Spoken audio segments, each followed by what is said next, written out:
Hey, listen up. We got another episode of Wise Kracks, featuring the crack man himself, Bill Krackomberger, and our co-host, John Orlando, straight from Las Vegas. Wise Kracks is your ticket inside the world of sports betting, with tips, picks, special guests, and more. Only on WSN.com. Hello, everybody. Episode 107 of Wise Kracks with Bill Krackomberger and John Orlando in studio again. I like this. We're two weeks in a row now, or three. Yes, I am heading out of town though No! Thursday again. But you know, it's funny. I just talked to my prop guy. I was like, right, I need a schedule here for when I'm going back east. I said, what do you think? And he's like, you got to get here first week of the NFL. And I was saying to myself, man, I made plans to go to that concert, and I have backstage passes for Motley Crue. Right. And to take the misses. And I was like, God, I got to work around this. I'm nuts, though. I may actually go back. And come back on like and then the go 4th, yes, to the concert date, and fly in Friday for the concert, and then fly back out the next day. Don't you have a private jet friend that you can just call in a favor once in a while to No, there is make that easy? It's great flying private too. I've done that a dozen times. It's actually miserable because you're spoiled. You're spoiled after that. Yeah, it's awful. But you know, there is you know, you just got to go. I like that. I know people hate Spirit because of their on-time. I was just gonna say the big yellow chair on Spirit though. The big yellow chair, big front seat's great. That's all good. And they fly nonstop. You know. So, yeah. I'll also fly, you know, if I'm going into Newark, you're going to have either Spirit or United. They have nonstop, and United has a nice first class, which is normally good prices. So yeah, so I got to go back and forth. This is what you do to maintain a right. successful betting career. You have right. to go where it's something that no one else does. Probably. I mean, who else leaves town to go bet sports? You live in Las Vegas, but you're leaving town. And explain why to the people. Yeah, because there's better betting opportunities in markets like New Jersey or Colorado, where they have kiosk, they have all the different sports books that we don't have here in Nevada, and like I have a sports book here that literally you can't even bet props on the app. You have to go into the place personally. Why do they do that? Because they want to know who it is? They're in fear of being hit twice from two different people. I tell you, I say, okay, 1, 2, 3, go. We both hit the thing at the same time. They don't have the auto robotic software that moves the line instantly. Like some of the sites do have that. Some of the offshore sites, but yet these sites don't. So they're so afraid of that, and constantly playing cat and mouse. Constantly playing cat and mouse. Wow. Where I know I can go over there and I know I can go to like Foxwoods and Mohegan Sun, which has FanDuel and DraftKings. They have kiosk. I usually don't have a problem. It's pretty good. They give me better limits than even New Jersey or even Arizona on my app. So it's amazing, jurisdiction to jurisdiction, what happens. Wow. So, yeah. All right, well, Crack, we have a big show today. We're going to be focused on football for the great majority of it. And we got Jamie Fritz, who's a power agent, represents Hall of Famer after Hall of Famer. And he's I want to ask him later. I have a couple good questions that you don't even know I want to ask him about. Okay. Before we get into all the football, let's talk real quick about Little League World Series. I was watching it yesterday, and we were texting in a group chat. I saw a coach come out. I forgot what team it was. You sent me the video, right? I sent you the video, yeah. And this coach came out. It was the first inning. And his pitcher had given up maybe 2 runs, and he had walked. I think he'd walked the bases loaded, and he came out with just this look of disgust, and he just kind of like went like this, like motioned, like come in here, took the ball from him, plopped the ball in the next guy's glove, like just terrible attitude. Yeah, these are 12-year-olds. It's unbelievable. I wish the guy they took out of the game, I wish his last name was Soprano, and his father was up there and talked to him a little after the game, right? With a hold dog. But I mean, I seen that. It's uncalled for. These are kids. You can really affect them by doing something like that. Yeah. And you could see why a parent would be really upset. Yeah. At a coach like that, he's so intense. But then again, you want to say, what can you say about like the great Bobby Knight or Indiana? He used to throw chairs across the court and stuff. He was so mad. Tough love, toughens him up. He touched a player or something? One of his players. He choked a player. He choked a player. Yeah. Once in a while, you got to. Yeah, but at least that's college, right? I mean, at least a little older. I don't know. It rubbed me wrong. Yeah, no. It would rub anyone wrong. Yeah. These are, like you said, 12-year-olds. But I actually am very good friends with the guy that actually runs the production for ESPN in the Little League World Series. Really? Yeah. He's fantastic. Matt's his name, and he always says, "Oh, you should come to this. It's unbelievable." I never go there. It's in Williamsport. Yeah, Pennsylvania. Which is really not that far out of like a couple of areas where my friends live, and it must be a great time. Games to watch. Get down man. to the end. It's so exciting watching. Yeah. I mean, every game ends like with kids crying, and I'm not making fun of them. I mean, it's gut wrenching, is what I mean. Gut wrenching. You know, it really is. It's fun to watch. It's fun. Okay, let's move into big topic number one. Kareem Hunt requested a trade, and Watson's suspension might be increased. DraftKings doesn't even have the Browns' regular season wins future available right now. Yeah. No, it's interesting that they're not up yet, or they were up. They took them down. We don't know the official ruling here. There may be some additional suspension time, but we don't know. Can it happen later in the season? Can it happen the following season? Like, when's this going to be decided? It's kind of up in the air. So the sports books, I'm surprised DraftKings took it down. DraftKings usually has some more gamble to them than other sports books. So I can imagine that a lot of the other sports books here in town then those don't even have it up. So that should be interesting to see. And with all those factors, does Pittsburgh over 7 look better? Well, I understand that people would think that maybe Pittsburgh versus, you're saying over 7 wins, right? Yeah. I understand maybe playing them, which I talked about in I think it's week 4 or 3 or 4, there was a line at DraftKings up. They had 4.5, Pittsburgh plus 4.5, which might be some good value. I don't know if it's going to really affect their season wins. I know they play each other, of course, twice throughout the season, but I don't actually necessarily know if it's going to affect their season wins. And I'm looking in now I am up on season wins now, looking for the Browns, and yet Circa has the Browns up here. So Circa has the Browns 8.5 over a quarter. It's funny. Last week 2 weeks ago in Jersey, so DraftKings had 9.5, both 9.5, both ways minus $1.10, and Circa had over 8.5 plus 105. So if you think about that, you can go under 9.5, lay $1.10, over 8.5, take $1.05. It's costing you 2.5 cents each way to get a perfect 9, which is a scoop. You scoop both ways. Right. It was there literally all day until the following day. Which shocks you. I couldn't believe it. People don't like tying money up for the whole season. Let me tell you. And these places take bets. I'm looking here at Browns. The alternative win market here at Circa, they take 3,000. So you could have bet 3,000 on that. Maybe even actually, the more I look at it, as you could see here, John, the limit on the 8.5 was 10,000. So you could literally bet 10,000 on the 8.5. And I don't know if DraftKings would have taken that, but DraftKings would have taken at least 5. So here you have literally something that's, it's only, what's it going to land? It's supposed to land on 8, 9, or 10. That's really the 3 numbers it's supposed to land on. So you have a chance to land on that 9, scoop both ways for 10 grand or 15 or 20 grand. Yeah. It was. I took advantage of it, but not to the point where I could have. I was there. I was over there. I was in Philly. I bet the 9.5, thinking that was the wrong line. So I bet that at DraftKings. Came back here the next day and got to take a look. I wasn't sure I was going to get back in time. And I actually did get the over 8.5 plus 05 for a little bit. So lands 9 is a perfect scoop. So these things happen. When someone like you is betting with DraftKings, do you, because you're a big bettor, do you get assigned like a representative or someone to work with to talk about limits and stuff? You do. They're not going to be talking to me anytime soon, though. They've been lowering me down more and more and more. But they've always been really good to me. So I have no complaints about DraftKings. They take bets at the counter from me. Large bets. They've taken unbelievable future bets on their app from me.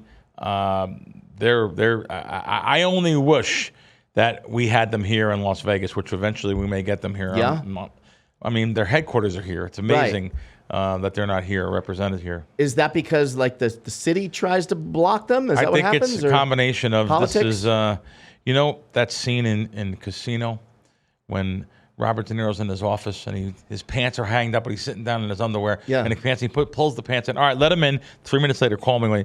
And he comes in, and the congressman there. He's not a congressman. He was a rep or whatever he was. Yeah. He was a government official, and he comes in. And he just says, "I need my brother-in-law got fired. You fired him. Right. Is there anything else we can do for him?" And De Niro says, "I'm sorry, he's incompetent. I can't hire." And the guy gets up. He walks out. He looks over the casino and he says, "Mr. Rothstein, you people will never know how it works out here. You're all just our guest." And that's still the mentality out here. Right. So between that and Cantor Gaming, which came into town and was levied $30 million in fines, the biggest of any casino corporation ever, they just don't want any problems here. Yeah. I just think they don't want the new blood here. You know, we got some powerful people that run this town still. You have individual owners here: Michael Gaughan, Derek Stevens, Phil Ruffin. There's some still powerful companies here that don't want any competition. Right. And I understand it. Did Virgin ever get a sports book open? The sports book's been there now almost 2 years, just sitting in there. Betfred, You can just not watch open, games. not licensed. You go and bet, but you can go in there and watch games. Can't bet games. Right. Yep. Wow. There's a perfect that's example. So crazy. Okay, the next big topic is a really big one for me, Crack. Yep. I hope you have the right answer for this. Okay. I hope you have the answer that sits well inside of my bones. Okay. The Dallas Cowboys. Yeah.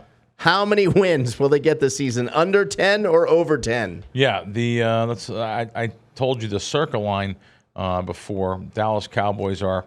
That's what it's going to be, around 10. That's what they're supposed to have, because it's 10 over $1.20. So you can call that 10 flat.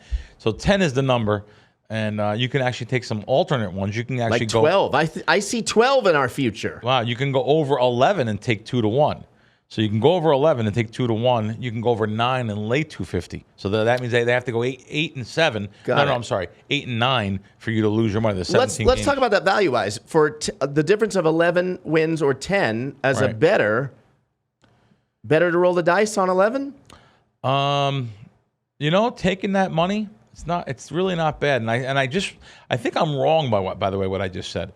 So there's 17 weeks, but with the buys, I'd like to know now, thinking about that, I'd like to know if the 11, because you're right, the 11 could be the better choice. Yeah. What did they win last year, John? What do you know? I want to say 9. Dallas right? Cowboys. They win 9? I'm going to check their record last year. It was abysmal. I know I've been depressed every year, so I lose track. Yeah. So of course it's showing me this year's record. It's not showing me last. Oh yeah. So Dallas Cowboys history. Let's see. Last year, no, I'm still finding some bad stats. Maybe Rob can find it. Yeah, maybe It's Rob brutal. can find it. Who knows? Everyone's trying to forget. They had it scrubbed from the internet. It's probably what they did. Yeah. You know? And Jerry Jones was never happy though, right? He's just never happy. Is that right? But it's been a long time. That had to be 2 years ago. They weren't 12-5, right? I don't think we were 12-5 last year. I don't think so. They might have been. Yeah, we were. I'm seeing it right now. Rob's putting it in 12-5. I see. When I seen it the first time, I X'd it out. I said, okay, so they were 12-5 last year. So we can do that again. So yeah, I mean, if they were 12-5 last year, yeah, they can. 17 games over 11. I mean, yeah. I mean, maybe the 2-1 might be the better value if you think that. Dallas-Denver Super Bowl, perhaps. Russell Wilson. No. No. Denver's going to be a much better team. Okay. But all right. I think the Bills are still lost wild card playoffs to the Niners. Yeah. I'm blocking out the we lost to the Niners. Yeah. Oh, okay. Okay. What else? How about some preseason? Yeah, let's move on from that. We're talking Dallas about? talk. It's too depressing. Yeah, NFL preseason. Give me your hot take. No, it's funny. A lot of people say preseason, NFL preseason. What are you, a degenerate? You're playing preseason? Well, no. There's lots of edges preseason. I'll actually bet more on preseason sides than I will on NFL sides, of course, throughout the season. So NFL sides being the toughest to beat. Though I have 2 different guys this year that I actually do respect that told me they're going to send me their NFL sides to keep track, and they said they win every year. And these 2 guys win at a lot of things. So one is an NFL specialist. And I'm going to see what he does. I'm going to really follow him. I have a question on that. Yeah. When they do that, why are they doing that with you? Is the Well, I'm pretty tough on people. I always say, it's so hard to be NFL sides. I don't know anyone that wins it. Well, this guy who's on Twitter, he's a very popular guy. He lives here in Vegas. I believe everything he says. He has no reason to lie. And he says he wins, and I'm going to follow him this year. And also, one of my prop guys said that he's been doing this like 5-6 years, the NFL sides, and he's been winning every year. And do they say that because you have more money behind you? No, they say that because I'm on shows saying how hard it is to beat, and I don't know anyone that wins. And they're saying, "Got it." They're just saying, me. I'm winning. Yeah, I win in NFL sides. I mean, a lot of people say it, but I won't trust them. Right. There's a couple idiots on Twitter that have said this over the years, and they sent me their games, and of course they are, the end of the season, looking for loans, press 1. So, yeah. And does it also matter to you? You want them to be betting on the picks as well, because that changes everything, right? They both bet. They both bet. But that does change it. Like if someone said to you, "I don't bet, but I pick it right every week." Yeah. Well, let me just tell you, one guy's named Las Vegas Chris. Yep. Okay, CRIS, Las Vegas Chris on Twitter. Big following, got 10,000 followers, I believe. Chris has won more money in like contest. Oh my God, he every year it seems like he's winning money in these. Put it this way, I think he's won millions of dollars in NFL contests. So, and literally he said to me that follow me this year. I'm trying to get his handle on. Here it is. Chris, he's got 12,700 followers, and Pro Better NFL Bet Contest Specialist, low volume, diverse tweets, humor, opinion, strategy, betting, a hard way to make an easy living. That's what he says. So anyway, yeah. So Chris, I'm gonna track and follow this year. Good guy, and also another guy. So these two guys. This guy, like I said, is a big can't get it out, contest specialist. Yeah. So yeah, it should be interesting. But so go back to preseason. Yeah. So. The preseason, it's been one of the most profitable sports for me over the years. I don't even like to say my record. It's just too hard to really even believe. I mean, we're killing them. Listen, I don't expect to win at this rate. By the way, 32-11. That's sick for preseason. Yeah, that's sick. And it's even last year NFL season, we just destroyed props and totals and couple correlated parlays. Yes, there was a couple first half correlated parlays you can make. Teasers. We really did a unbelievable job last year, and I hit over 60%, which is impossible to maintain. So 55% is a giant year. And you make a lot of money. So I've been really doing well in this preseason. These games move so much. It's unbelievable.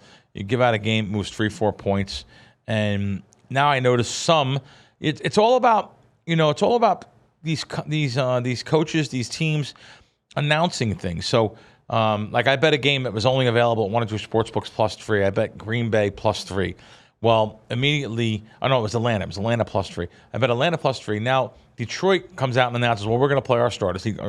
I actually knew that Atlanta said they were going to play their starters. The news hit the media instantly. You had to get it in a couple seconds.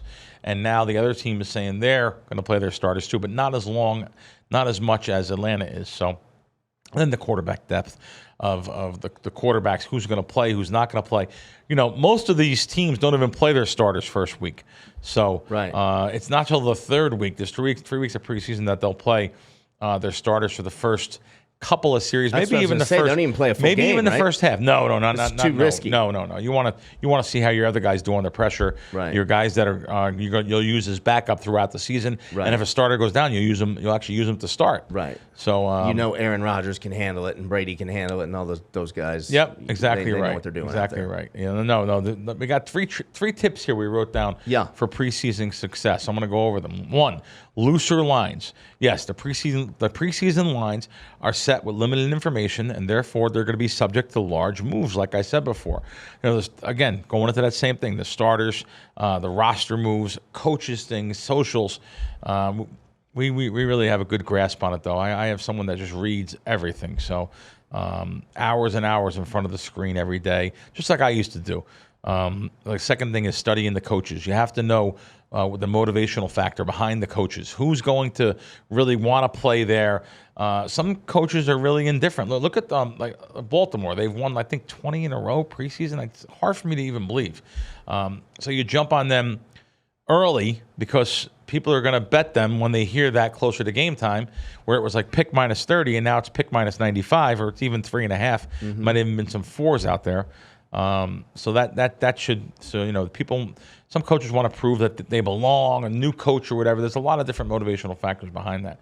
And again, just like I said, 3 is studying the quarterback depth chart. You want to know who the backups are. You want to know what their experience has been. You want to know what their pressure experience has been. Now, that could be in college. What do they do under pressure in big games, in bowl games, in situations, literally 2-minute drill, whatever it may be. So you want to know what the depth is of the quarterback. So there's kind of a couple things there you can look at to just be a better preseason better. That's good stuff. I mean, it's amazing to me how many of my friends bet on football, since I'm in as long as I can remember, high school, whatever. Yeah. And it's betting with emotion. Always. And hearing you talk about this stuff and doing this show with you now, going on whatever it is, 3 years. I don't even know how long I'm doing this with you. It really is. There's a science. There's levels to this, And everyone always says there's levels to this stuff, And it's true. I mean, it's not just blind betting. And I can't stress enough how the importance of download the Crack Wins app. I don't know what more these people need to hear you speak of all this stuff. It just makes sense. Get on Apple, get on Google Play, or just go to crackwins.com and get in the winner's circle today. I mean, the preseason is here. It started off last week with an easy win. Raiders won a game last week. Raiders first half we played. Raiders first half we played, and that was an easy winner. I think it was 20-0. I didn't watch the game. I was in Del Mar at the time, but I know it was an easy winner. Listen, even if I won the game by 3 points, it doesn't matter. A win's a win. Yeah. So it was a nice win for us and a good start to the season. Hope to continue that. We have a couple plays this week. 32-11. I mean, you could get on the Crack Wins train now, and by the time regular season starts, you've already won a couple of bucks. Yeah, no, I expect to have a good preseason here, and look forward to week 1 of props should be really good too. I haven't mentioned that to anyone. Week 1 of NFL props is always a good week to go by because the bookmakers that put these originating lines up, a lot of times they go by the stats last year. So the last game or whatever it may be, or just the last couple games, it's a total different year. So you have to really know your in-depth. Like, let me just be blunt. We know more than the bookmakers. Even though they put the lines up and they originate things, a guy putting up, props in, 30, 40, like DraftKings and FanDuel put up 30, 40 different props per game. That's 500 props a week. Even if they have a prop guy that does all their props and that's all he does, you're not going to get all those right, and you're not going to have the information we have. We're gonna prove that to you guys again, like we do every year on props, and you'll see. This is the reason why we get thrown out, and it's the reason why I've been thrown out of thousands of sports books, literally. Betting with my guys back home back in the day and stuff, get thrown out everywhere. My friends and I have not been thrown out of one. No. If you're betting this preseason stuff, you're going to be not thrown out, but think about this. So you bet a game +3. Now it's pick 'em. Well, we're betting them now, and then by the time the game kicks off a week from now, the bookmaker has a chance every day to see that this guy beat me out of 3 points. And then you're going to add in WNBA move. Then you're going to add in another preseason move. Then you're going to add in a college football move. So now they see these things in the account just for a week, rather than have them just bet a game overnight and it's over next day. The game's over. It's out off the screen. You win or lose. We're going to win more than we lose. This is the you have to balance like that. Walk the tightrope. Is it worth it over the long period? Or is it worth maintaining those accounts you're betting in? Right. That's why I'd rather go to kiosk where no one knows who I am. Put my money in the kiosk, print the ticket, and leave. No one knows anything. I know there's a camera on the kiosk, but they don't really know anything compared to an account they can look at every day. Right. So well said. Yeah. All right, download the Crack Wins app today. Get in the winner's circle. Let's talk about WSN. Yep. I'm on the site. So WSN, you guys know what I think about this. There used to be another site. There was only 2 sites. WSN was one of them, another one. The other one went out of business. I can't believe it. Now, what I'm talking about is an informative site. This site literally has fresh articles every day, and now we're getting close to the regular season. It's not only predictions, odds, and news. It's every sport to it. It's soccer, it's baseball, it's tennis, it's golf. There's NASCAR. It's UFC. I'm looking here, the Contender Series. There's articles there every single day.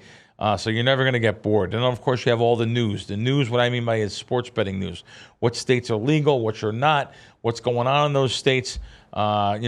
Literally, we want to push for like California to get legalized, Texas, Florida.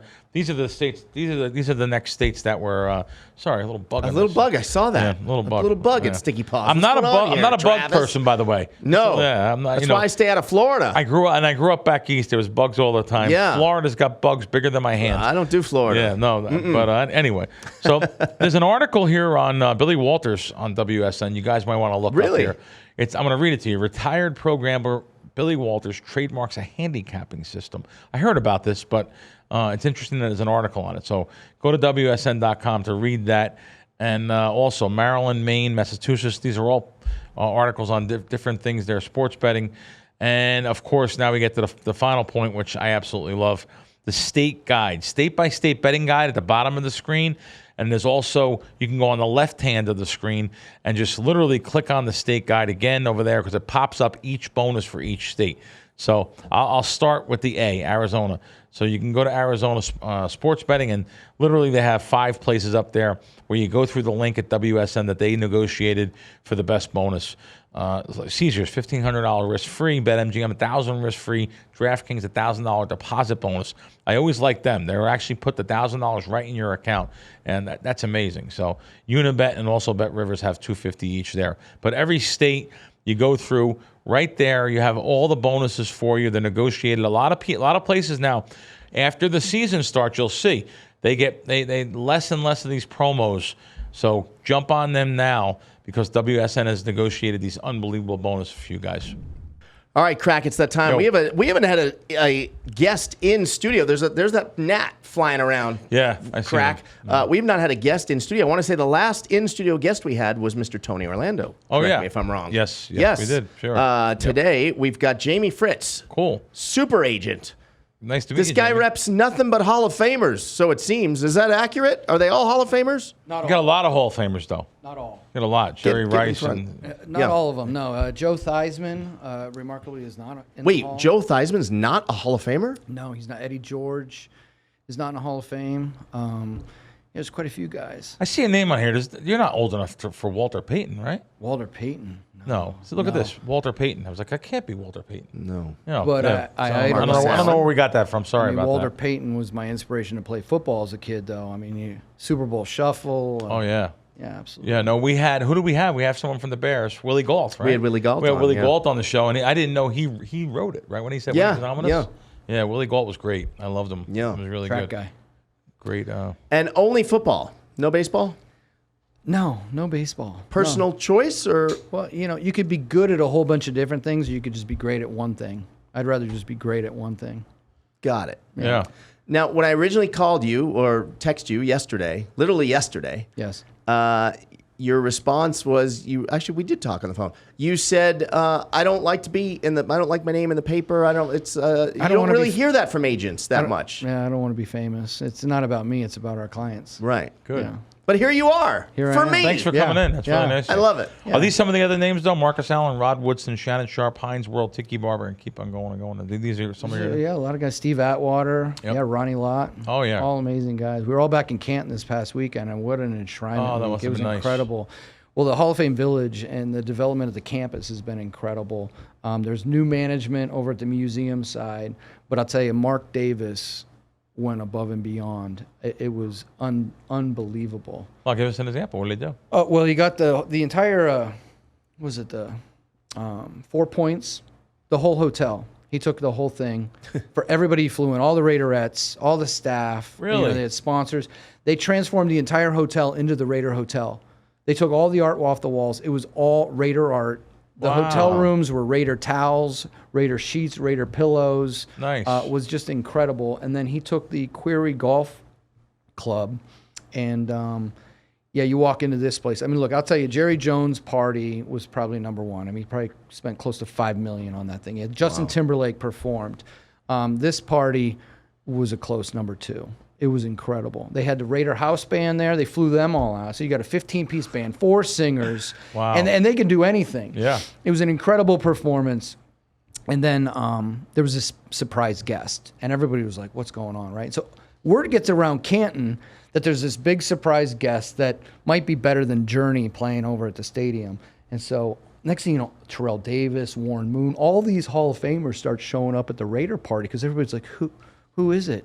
Diana Ross comes out. Ooh, wow. Let me tell you something. The place goes wild. Yeah. It was, she's gorgeous. 78 years old. She's unbelievable. Unbelievable She's unbelievable. performance. Yeah. And that's rare. I don't feel like she's out there doing too much, She's not on right? tour, I think. Canton, Ohio. Yeah. Wow. Yeah, it was awesome. Yeah, Mark Davis hit it out of the park. Well, now, did he pay for something? Did he pay for Diana Ross too? Well, these people get like $1 million a night. I mean, if they something like that comes out, $500,000 I think a when night. you go from, don't quote me on this, but I think number 28 in the league and like number 5 in the league in revenue, Yeah. why not? Why not? Yeah. No, great. You're right. You're right. They're great. I have a question because we're still baseball fans too at heart. I just have a question for any agent. And I'm glad you're here to answer this in person. Like a guy like Aaron Judge, how can the Yankees not sign this guy? Yeah. How can and now in the media, Judge is like, I don't care, my agent, you take care of it. I don't even care, sign, don't sign. But is it him a little bit, or is it his camp or his agent that's saying, no, we're holding out for it, or is it the Yankees? Is it the Yankees just being stupid? I mean, this guy's a Derek Jeter type of a guy that'll be a career Yankee, it seems like to me, if that even happens anymore. I mean, the whole city would go crazy. Not just the Bronx, the city would go crazy if they let go Aaron Judge and go to another team. They're so, I grew up there, so I know. They would go nuts. The bleacher bums will come on the field. They'd burn that city down. No. Yeah. So what's something like that? Who's holding something like that up? Do you think it's the agent? Do you think it's the trying to hold the team hostage? Or do you think it's the team which might be doing it? I'm going to go with his camp. Oh, wow. Yeah. So Judge is acting Most like... guys just want to play. Says, that's what he says. They stay out of it. Judge stays out of it, he says. Yeah. I mean, it seems, do they really have cap space? I mean, are they worried about the cap? They just pay the fines, right? They just pay the penalty and go. But, yeah, I mean, I'm going to go with camp. Okay. I just wondered. Yeah, he's over by you now. I know. I can't believe this. Sorry. Of all days. We never have one little gnats gnat in here. This is unbelievable. Yeah. Have you named them? Lately, I don't know. I want to say maybe over the last, is it maybe 5 to 7 years? You see more and more football contracts that are guaranteed. That's not something that Marcus and those guys had. Seems unfair that it's evolved to that. I mean, I guess it's great for the sport moving forward, but it's got to bug some of the guys like Shannon Sharpe and some of those guys, right? Like that they missed that boat. I think it's all relative. I think you got to think when Roger Goodell came in, the league was at $9.6 billion. Now they're at like $18 billion, and the goal is $25 billion by 2025. So, I think if you look at the size of these media contracts and the money and the cap space is increasing, and then look at the rosters, right? The big question all along was why is there guaranteed money in baseball, basketball, and hockey, and the NFL isn't? Right. The simple answer is look at the size of the roster. I mean, it's a fraction. You got 53 guys versus, 11, and so that's where the guaranteed money comes in. Isn't it also because of injuries or risk of injuries? Well, yeah, but you have injuries in every sport. Right. But, yeah, I mean, it's the other thing is I think what you had, rookies coming in had these monstrous contracts before they even proved themselves, right? And then they would fizzle out. And so that got reversed, I think, on the last CBA, where now it's a little bit more prorated in terms of like, they're set with the rookies are getting, but the veterans now have more opportunity for the bigger dollars. Would you be going after some of these college kids now too that are supposed to get some contracts or with teams and stuff, or you just mostly stay with the pros? I stay with the pro, but I mean, look, we're dabbling in the NIL. I mean, I've spoken with several universities on the NIL. I think universities got caught with their pants down because the Supreme Court ruled on this on July 1, and I don't think the universities thought this was going to go through, because nobody was prepared. And the biggest thing is having a program notifying these players that, like, by the way, you got to pay taxes.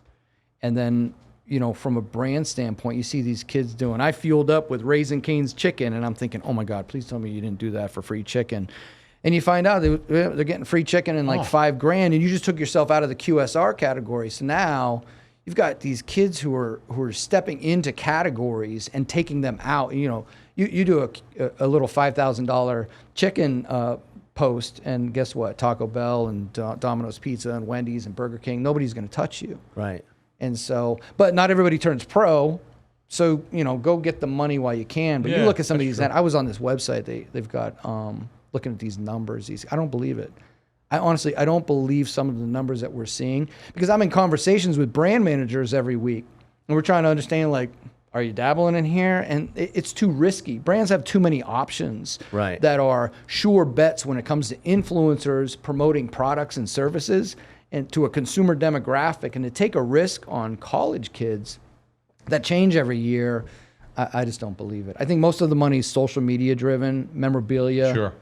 You get a couple auto dealerships where the kids are going to drive a lease for the year, but I'm not so sure. So some of this stuff is fake news then?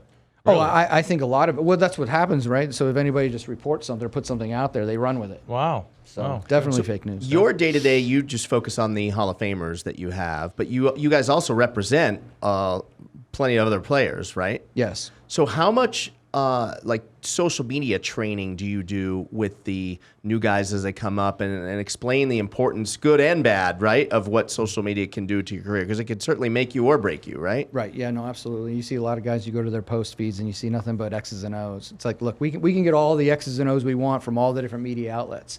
American pop culture, movies, music, fashion, health, and nutrition. Those are the 5 things you want to post about. And we try to influence the kids to focus on that. And, you can tease the market with some brand stuff, and then we can take those posts and have that conversation. But, yeah, it's definitely staying away from we had one kid who was never owned a gun.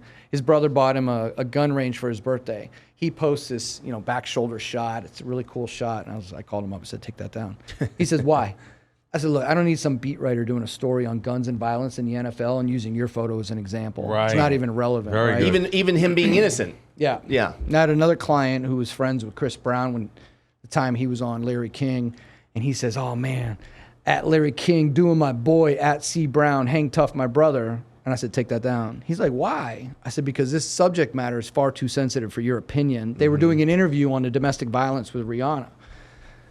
Just stay away It's from value proposition. What do I have to gain? What do I have to lose? I've had clients send me posts anti-gay rights, gay marriage, right? I don't believe in this stuff. Marriage is between a man and a woman. And I'm going to go to social media with this. And I got to tell them, like, what's the value proposition? What do you have to gain? What do you have to lose?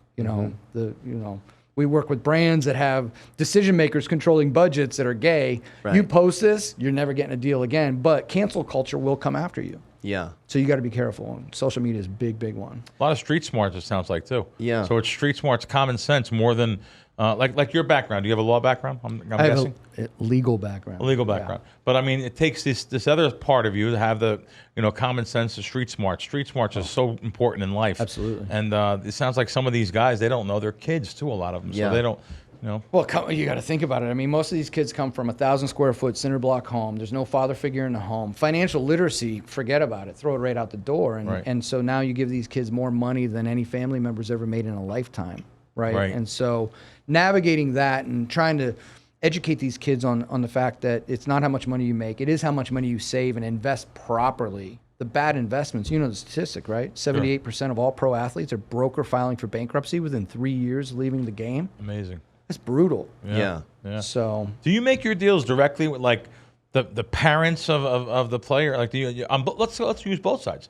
Do you have to sit down with the parents of a player when you're getting a new player in the league and tell them what you're going to do for them? And the opposite side of that, who are you making that deal with? Is it the owner, or does each team have their own process of you deal with this guy, he makes the contracts? Like, how does that happen? Both ways. Well, sure. Out of the gate, the parents are very involved in most cases. But once a player gets drafted and they're on the team, the parents typically kind of go away. They're less involved, and you're dealing directly with the talent.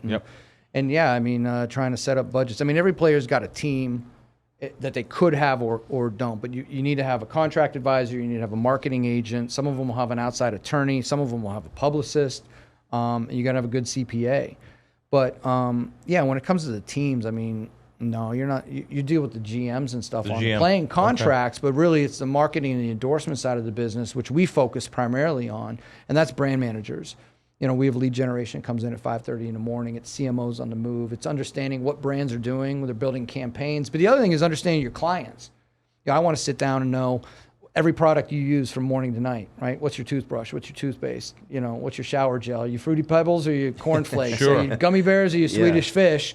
And then going through, I mean, I'll be at Shannon's house taking pictures of his cabinets, and he's like, Jamie, get out of my cabinets. And he's like, what are you doing? I'm like, I know every brand manager and every decision maker of every one of these brands. So it starts with the and they products like that. you're They using. like players that actually like their brand. Sure, of course. Not like just getting paid to say I like we're the brand. storytellers, right? So I got to tell your story, and let's start with the products that you use and that you're passionate about, and let's go and have that conversation. But we go even a step further to data mine. So we can data mine followers and understand silos of industry, right? You have 400,000 followers. What do you know about them, right? Well, we can do a data mine report, and I can tell you out of your 400,000 followers, you know, State Farm is number one. You know, KFC's number, you know, is top in every category. Bank of America, and go through all the different categories of industry. You go and then you share that conversation. Here's an influencer. Here's a consumer demographic. Congratulations, your brand is number one in the category, influencing this. And a lot of brands will stop and be like, oh, cool. But if you don't want to work with us, we're going to go to your competition. Right. Wow. When you pitch a brand, are you pitching what the actual campaign will be, or you're just pitching just an association? Let's just get in bed together, kind of thing. It depends. You got to be careful with that because every major brand has agencies of record, right? They've got a media buying agency, a PR agency, a creative agency. You got to let creatives do their job. Sometimes you got to tease it a little bit and let them develop it. But at the end of the day, it's a little bit of both. Startups love the advice, love the direction. Brands that have been around for a long time, they don't want to hear from you. Wow. And do you get creative when you're structuring deals? Like you said, startups. So sometimes they obviously they don't have the money as the Ford or the big boys, but they have equity, right? So do you do like a lot of those kind of deals? You can offset cash with equity for sure. But it's fun to sit and listen to sometimes startups talk about what they want to do, and then you're like, okay, well, how about this? You know, you start talking about media tours where you can go out and do a day of media promoting your product, right? Ron Heisman, you know, December is the #1 consumer spending month of the year, right? Every media outlet from CNN to Bloomberg to ESPN is covering the Heisman race. So who do they want to talk to? All of our Heisman legends. And so it's a great opportunity for us to position brands with a Marcus Allen, an Eddie George, a Tim Brown, go to New York or do satellite tours now and promote products and services, especially items that can become great stocking stuffers or holiday gifts. Are you representing them well after their career, like a Marcus or Jerry Rice? Yeah. Are you representing them now? Like you can. So whatever things that come now, do you find stuff for them, or people come to you and say, "Hey, we have this product. Who do you have for us?" Or do you find stuff for both? It's both. Okay. Yeah. I mean, like today, I was working on a dog food. You know, Royal Canin. Oh, cool. Yeah. So it's all, you know, it's both. But yeah, I mean, Shannon Sharpe's at Fox. So, I mean, Shannon and I, after CBS let him go, we zigzagged the country for 2 years on our own dime trying to get somebody to give him a chance. Wow. And it's crazy to think how long did that take? That's crazy. 2 years. And so I got a studio in Atlanta, and I said, Shannon, look, you got to keep your head in the game. We're going to go in there every single Monday. You're going to do, you know, Shannon's Sharp Corner. And he went in there just himself, and every single week just to kind of stay on it and broke down the games. And if you go to his Facebook page and scroll really, really far down, you'll see all of these videos from back then and zigzagging and back and forth into ESPN and all over the place. And it wasn't until, you know, only one person at Fox that believed in him, and then Skip and actually Colin Cowherd went to bat. And that's how he landed. We just started our 6th year now at Fox Sports with Undisputed and Skip Bayless. So good. I love watching him. Skip. It's so good. Boy, Skip got a lot of money. People were like going crazy when Skip got that contract over there, but they're great together. What's unique about this show, Undisputed, and what Shannon has done is he's created this cult following. Yeah. He celebrates Skip's misery. Right. Yeah. So think about this for a second. Skip loves the Oklahoma Sooners. Yep. He loves the Dallas Cowboys. He hates LeBron James. Yeah. So the Cowboys lose, the Sooners lose, or LeBron wins. It's a goat mask coming on. The booze, he's bringing on all kinds of cognac, milds and yak. He's bringing on CBD gummies, and it's all to celebrate Skip's misery and just to irritate the shit out of him. Oh my God. Speaking of which, you bought some. Is it cognac? No. Yeah. Is it cognac? Yeah, it is. And you want to tell us about it? So that's what happened, right? So in 2018, I go through Shannon's social media and I realized we gave Hennessy 10 million impressions on Shannon's social media. So today, he's the #1 social media influencer in the world in football, both active and retired. And second place doesn't even come close. I mean, Tom Brady had 90 million video views in 2021 on Instagram. Shannon had 260 million video views in 2021. That's unbelievable. So we go to Hennessy, we're having these conversations and trying to get, he's got all these ideas. He wants sophistication. He's in a turtleneck. It's the holidays. Yeah. He's got his cognac, the dogs, the fireplace. And they were flirting with it. We go to Atlanta for the Super Bowl, which is Shannon's backyard, and we find out after the Super Bowl, they had 2 Hennessy parties. Like, not only did we not get an invite, they hired Jerry Rice to do the media tour. So the week after Super Bowl, if you look on Shannon's feed, there was a empty bottle of Hennessy in a ditch next to a dead rat. Oh, wow. No caption. And I said, well, Shannon, look, if they don't want to work with us, why don't we come out with our own brand and we'll go after market share. Wow. And so that's when we launched. We started working with the Craft Irish Whiskey Company, and we launched Le Portier. So if you know anything about Shannon, Mary Porter, his grandmother, was the inspiration behind his life and Sterling's life growing up in Glenville, Georgia. So we thought it would be fitting. Porter in French is Le Portier, so the brand is Le Portier. And then Club Shay Shay started in 1997 Broncos training camp. And so Shay has a number of different meanings behind it, but it only seemed fitting that the VSOP would be the Shay. And we have an XO and an XXO coming out. The XXO is La Chèvre, which is the goat in French.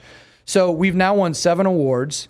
And the top award is for the World SIP competition in Switzerland. We won double platinum, #1 VSOP in the world. So this is officially the top VSOP. Wow. Can we find that in liquor stores yet, or online? We are online and available in 45 states. Wow. You can go to leportiercognac.com is the cheapest place to order it. And we are Johnson Brothers here in Las Vegas, and we're just going to ramp up some distribution very shortly. Cool. And we're Gallo in New Jersey and going after Georgia, Florida. Is this the first client you've gone down this path with like developing with an alcohol? Spirit? Yeah, with developing a spirit. Yes. Yeah. Yes. What's it like? There's a lot of complexities to it, right? Even getting like the bottles approved and all that. It's a process, well, right? COVID was really.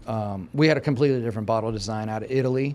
And COVID really shut down every factory and stuff. So now we're getting our glass from China. Mm-hmm. And I think you have a pro forma and you know what your containers are, $2,500 a container goes to $20,000 a container. Jesus. It really kills your business model. So yeah, we have containers, going from China to France. I mean, we have 50,000 bottles in France right now that are going to get filled here at the end of the month. I think we have just over 15,000 bottles left right now on the first batch. And so the first run is 25,000 limited edition. All the bottles are numbered. This one I'm leaving with you is, what is this, 11,972. Wow, very cool. So they're all numbered, and they all come in this that beautiful wooden box, and it's a collector's item. The box was really nice. You guys can see maybe behind them. Yeah. The boxes are really cool. We've won the award for design as well. And Tiago from Craft Irish Whiskey came, I think, from McAllen. He's brilliant. He does a heck of a job. Now, how does all that come about? Does Shannon call you and say, hey, I have an idea, this is what I want to do, and then you go put all these pieces together? Yeah, it's a collaborative effort. Yep. Obviously, he's got ideas, I got ideas, but the Craft Irish Whiskey Company, I mean, they've got experts over there, and so it's a lot. We have Zoom calls every Wednesday morning with London and Ireland. Big money in this when you get acquired, right? I mean, it's like, I just remember Conor McGregor has got that proper 12, and it's something like 400 million or 600 million for 50%, I think they sold or something. So. But he's in it, and I mean Connor, he promotes, and Shannon's also committed. We were here at Resorts World just a month ago over Summer League, and we did an event at Carver Steak and a pouring, and we were all at 8 Lounge, and so he's committed to one trip a month to help promote and push this, and so it's fun. You're learning a lot. I don't know if you've ever met Howard Stern, but the Howard Stern. Have you ever met Howard?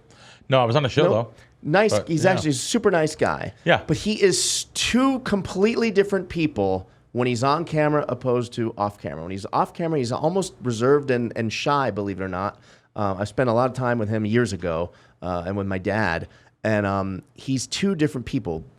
Shannon, to me, I've never met in person. I feel like he's that same guy, even off camera.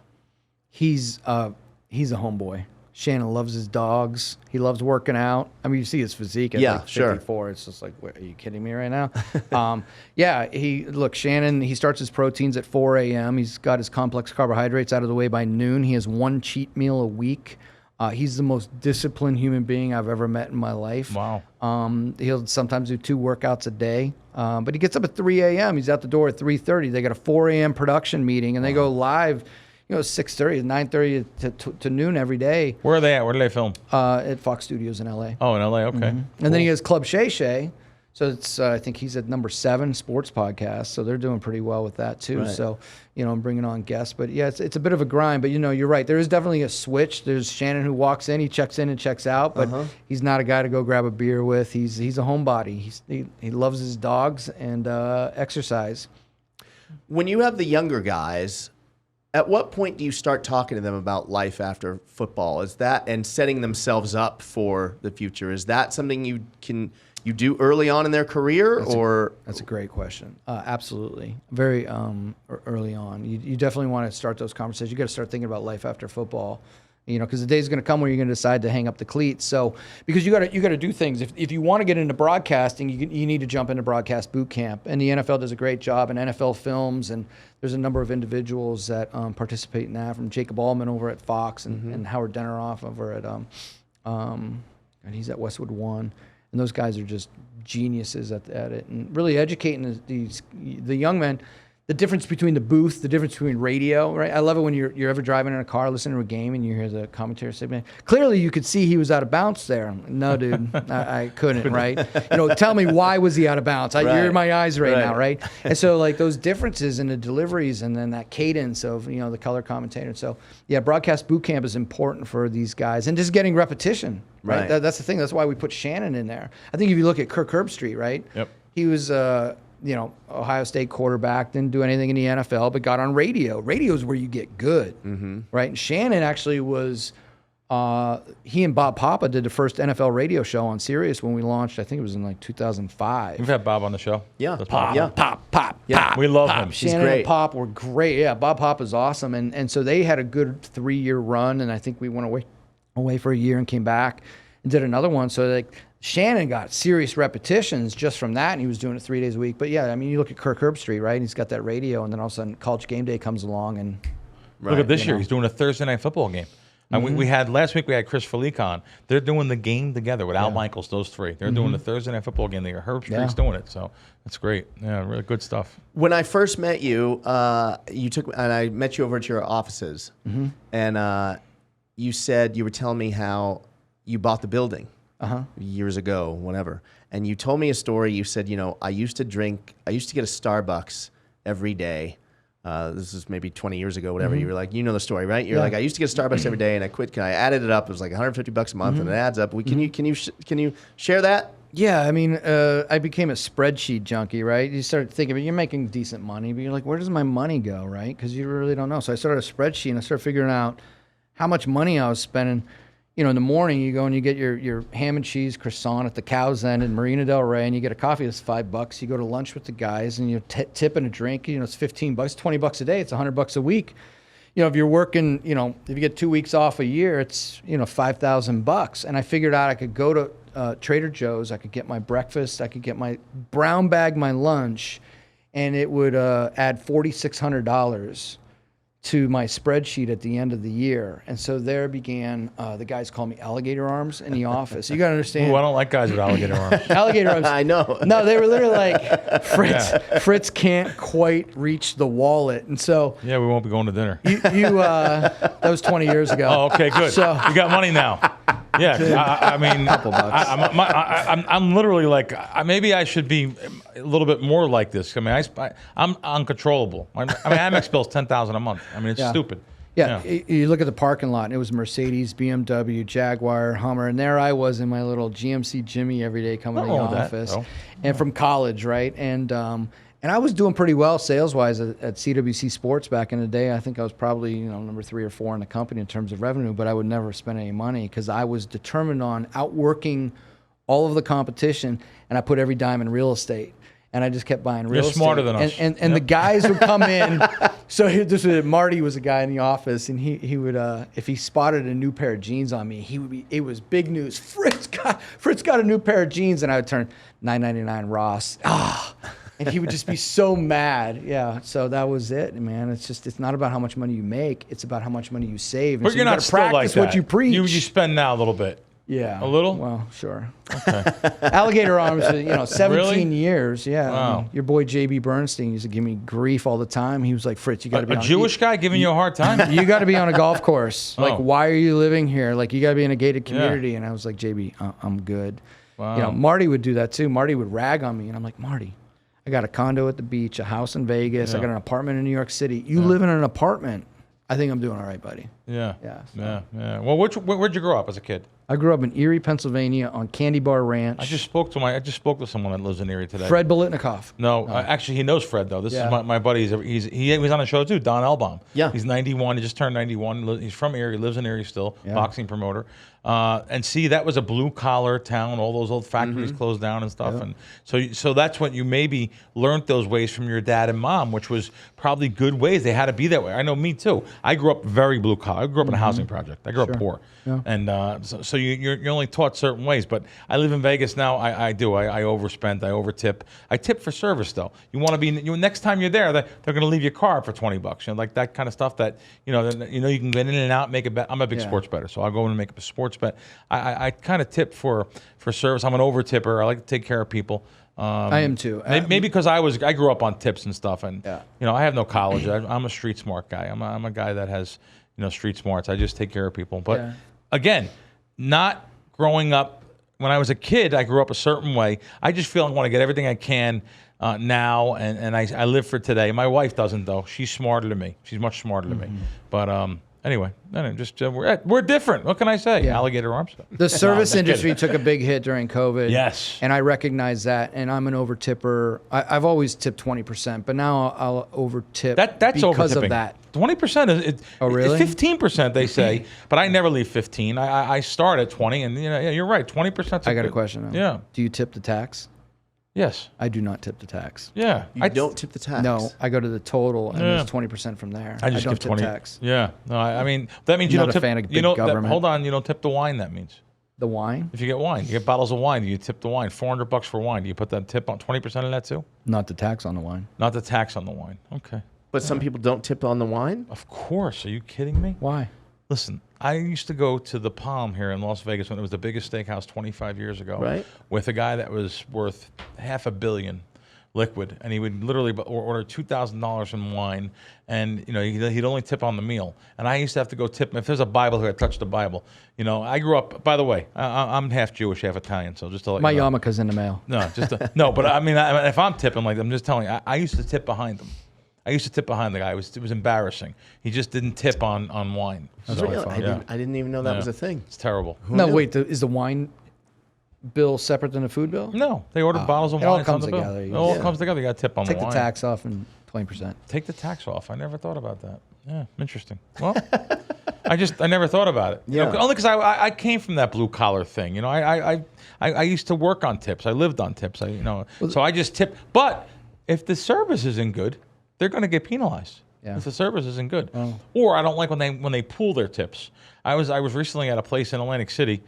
I guess I'll name it. It's like one of the top restaurants there, Chef Vola. So you're literally eating in the basement of their house. It's impossible to get into, and I didn't like the tip policy at all. They take the tip, and they distribute it to the waiters. All the tip money gets given to the owner, and they distribute it to the waiters and waitresses. I don't like that at all. No, I mean, I didn't get it. Like even in the casino too. We've talked about tipping before. In the casinos, I'll tip literally Walmart gift cards, because if I don't, then they have to split it with everyone else. Every $100, the dealer gets about 10 cents out of the $100, 10 to 15 cents, I was told. So they have to pool it. So I'll get gift cards. They have to keep it. And some of the management get upset at me at the sports book and stuff, but I give gift cards. So it's like just that. something I do. But how spoiled are we? We live in Las Vegas, the entertainment, like the hospitality mecca of the world. Yeah. Right? When you leave here, we're we're so not qualified because we're so spoiled, right? Yeah. And my wife and I, we true. travel, and you go to different parts of this country and even the world, and the hospitality never matches Las Vegas, just and you're talked about it a so week ago. disappointed. It's amazing he's saying this. Yeah. So now last weekend I go to Del Mar. I stay at a place across from the racetrack, which is ridiculous money. It's like this stupid money, like what they charge for rooms, like $500-600 a night. They're out of control. But you go in there, and it's just like you're so used to hotel rooms in Las Vegas or a nice hotel. Not talking about even suites. You're just used to nice hotel rooms and at the Wynn or where I usually go, or any. Not to be the Wynn. Stratosphere Tower just did all the rooms over. It was fantastic. Yeah. So. But you go out of when you leave here, you don't realize how spoiled we are. Yeah, that's to right. go over, and God forbid you stay like I was in New Jersey by Monmouth Park at the Red Roof Inn, spending $250 a night, and I was like, this is an absolute disaster. We have to get out of here and go to a Four Seasons or something. But the Four Seasons is $2,000 a night. Right. But I mean, it's like $250 a night. I want to frig it. Let's spend it. Yeah. But you're right. We're so spoiled in this town. You're so right. Have you been to Del Mar racetrack? No. Are you a horse? You've been to Kentucky Derby though, right? No. Never. John's been to all of them. What is going on here? You've not been either. No, Listen to me. I haven't been to the Kentucky Derby. It's just not on my bucket list. No. How about And I've had the opportunity to the go. Masters on their bucket Look, list? when you live your life, I'm a 3.5 million miler. I'm on a plane every other day. Yep. If I don't have to go somewhere, Yeah. You're I not don't doing want to it. go. Like I'm blessed and highly favored. I've been to some of the world's greatest sporting events, Super Bowls. I mean, you name it. Yeah. Running around with all these Hall of Famers, like Yeah. for 23 years now. Man, I just want to be home. Wow. I just want to be home. And you call Vegas home? That's your home base? Yeah, I'm done now. Nice. This is it. We Nice. planted roots and. Well, cool. This has been a good interview. Yeah, He's this gotta was go. fun. Yeah. Yeah. It's Thanks time. for spending time with us. You bet. Appreciate you coming in. Really do. Absolutely. Yeah. All Yeah, right, man, for cool. sure. I got, All right, wait, gang. what if I got two questions for you? Go. Oh, you have questions? Go I have ahead. trivia. Oh. Okay. So there's only 10 players in the history of football to win a Heisman and a Hall of Fame, Pro Football Hall of Fame. Do you know who they are? No. 10 players? I can do Only this. 10 players in the That won history. a Heisman, and Hall made of the Fame. Pro Football Hall of Obviously, Fame. Marcus Allen. Marcus Allen. I'm going to go Tony Dorsett. Tony Dorsett. Whew. I'm going to go Eric Dickerson. No Heisman. Damn. No, I was just kidding. I didn't mean Eric Dickerson. Peyton. No. No? Heisman. Oh, man. OJ. OJ. Okay. Heisman and Hall of Fame. This seems There's only this 10. is so Isn't that easy. crazy? Marshall. No, No not Marshall. Heisman. Go. Just go. I'm out. You see, in my business, I don't have to Go know backward. Charles Woodson. Okay. Woodson. Tim Brown. Yep. Right? And then you've got Barry Sanders. that. Oh, God. Barry How did I not Sanders. get Barry How Sanders? Right. Come on. You've got Earl Campbell. Yes. You've got Paul Horning. Ooh. Before us, but Roger we Staubach. know. Sure. I'm stuck on the last one. That's good. Roger and Yeah, someone will tweet us. someone Tell will us. tweet us. Yeah. Yeah. That's pretty good. That's good. And there's only one player in the history of football, college and NFL, to win every award at every level. That's Marcus Allen. Think about that for a second. That's Marcus Allen. I mean, He- the most yeah. decorated football player in history to win a high school state championship, a college national championship, a Super Bowl, the Maxwell Award, the Doak Walker Award, the Heisman Trophy, first round draft pick, Rookie of the Year, Team MVP, NFL MVP, Super Bowl MVP, Comeback Player of the Year, It's Pro crazy. Football, and College Football Hall of I'm Fame. embarrassed There's that we only haven't said this. one It's guy. crazy. No, we did. Have we called them all those I did. things there? I read it. I had to read Really? it so I don't miss something Man. when I introduced Marcus. He's so And so good. I read And it. what's wild is he Yeah. wrote a Heisman speech when he was 10 years old. Yeah. I always say, Wow. thank God he rewrote it, right? Yeah. Yeah. But at age 12, he sat in front of the mirror and Yeah. recited it. And at Yeah. age 12, he decided what side of the television set he wanted to play on. Wow. And he said, I'm going to win. He said at age 12, I will win a Rookie of the Year. I will win a Super Bowl MVP and make the Pro Football Hall of Fame. So just process that when it comes to manifestation, Yeah. right? Yeah. Unbelievable. Manifesting greatness. Yeah. It was funny when we had Marcus on. I asked him something like, I said, "Wow, Marcus, you still look great. You know, like if you took 2 weeks, I didn't even get to finish." He goes, "Yes." He did. Because he looked so good. I was like, he's like, yeah, absolutely. He's like, "Yeah, I could Yeah. still." He goes, "I could get in the end zone." He goes, "Could I play a whole season?" I don't know. He's like, I know Terrell Owens said I that could too, get though. in. Didn't Terrell say that? Yeah. But I mean, yeah, these guys, they're in great shape. We've had so many people that I said to you guys, you look unbelievable. Willie Galt, I mean, Yeah. you look unbelievable. Looks great. Jesus. Well, Shannon Sharpe looks like Arnold Shannon Sharpe. Schwarzenegger Oh, God. from Crazy. Commando in the He- movie he in really the does. 80s. I mean, How it's old is he? 54. Unbelievable. Yeah, that's Yeah. nuts. But he That's doesn't eat for unbelievable. pleasure. Wow. Think about that. Yeah. He just for doesn't fuel. eat for He pleasure. eats for fuel. Yeah, he's really built, what a personal brand he has built just off of I always judge people. It's one thing for the sports fans or the fans of your sport to know who you are, right? Mm-hmm. You don't have to be a golf fan and know who Tiger Woods is. Shannon has now crossed into that just from that show because my girlfriend, we met a guy named Skip at a at a UFC fight like 2 months ago, and my girlfriend Vanessa goes, Skip. I mean, that's just crazy. Yeah. Like just from that, that's like embedded in her brain. Yeah. Shannon saying that. Like, when he's more recognized for a broadcaster than he was his playing career, people are like, wait, he played football? Yeah. Right. Yeah. And there was a time when he wasn't the most famous Sharpe.